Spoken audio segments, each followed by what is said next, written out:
Do you know? The lymph isn't produced by lymph node. In fact, it begins its journey from blood plasma. So let's see how the blood plasma becomes the lymph. So without wasting time, let's get started. Hello and welcome to the White Coat Classroom. In this module, we would be studying a very important topic. If you truly understand how lymph is formed, you'll never struggle with edema, Starling forces, heart failure, or even lymphatic diseases. So let's get started with the physiologic process at the capillary level that causes movement of fluid. So over here we have is the capillary. This is our capillary, and capillary has two ends, the arterial end and the venous end. This side we have is the artery, and over this side we have is the vein. So it has two ends, the arterial end and the venous end. The next thing is over here we have cells. So the one which I am representing with purple, these are the cells, and the area in between the cells. This space is called as interstitial space, which is represented in yellow color. Over here, we can appreciate a blood vessel is there. So this is our capillary. And we know the blood has two components, the water or the fluid component and the formed elements. So because of the fluid component of blood, there is a pressure generated on the wall of blood vessel, or a force is applied on wall of blood vessel. This force is called as hydrostatic force, and this force is a pushing force which forces the fluid to move out of the blood vessel. So this is the hydrostatic force. The next force is the osmotic force or colloid osmotic force.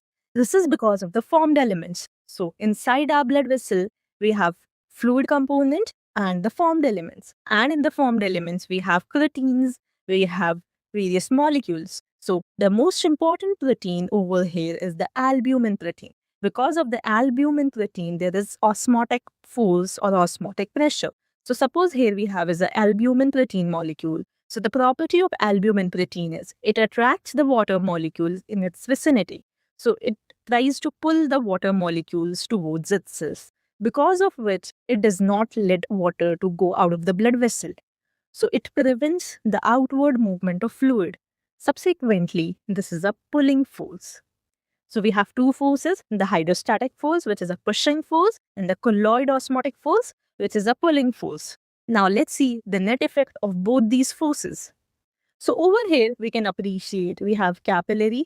So capillary has two ends, the arterial end and the venous end.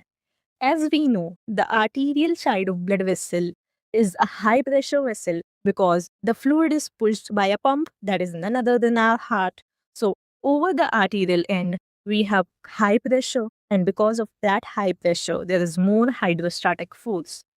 While the next force we have is the colloid force or the colloid osmotic force, which is generated because of the albumin protein. And as the albumin protein is evenly distributed at the arterial end as well as at the venous end, so the osmotic force is equal at the arterial end as well as at the venous end. So over here we have is albumin protein in equal quantity, that is causing equal quantity of osmotic force at both arterial end as well as at the venous end. Now, let's assume some of the arbitrary values. Arterial end of the blood vessel, I'm considering the hydrostatic force is 45 Newton force, and at the venous end, I'm considering it as the 36 Newton force. As the force is decreasing, the hydrostatic force intensity is decreasing because the arterial end is a high pressure system because of the pushing effect of heart, while the venous end is a low pressure system. So this was about the hydrostatic force. Now, I'm considering the value of colloid force as 39 units. So this is 39 Newton force. So this would be seen at the arterial end also as well as the venous end also, as the protein molecules are equally distributed at the arterial end as well as at the venous end. Now let's see the net force.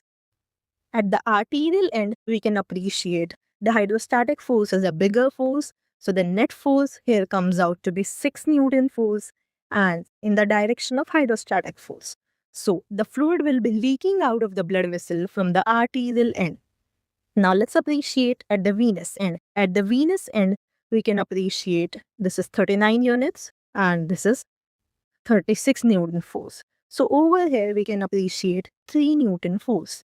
In this example, we can appreciate colloid force is a stronger force, so fluid will be moving back inside the blood vessel. So the fluid is leaking from the arterial end and it is getting returned by the venous end. I've taken these values. These are very arbitrary values.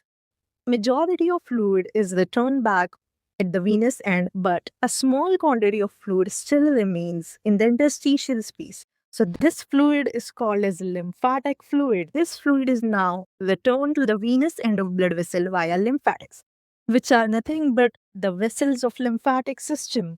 And that's it about the lymphatic module. And if you are new to this channel, please consider subscribing for more such content. Thank you so much.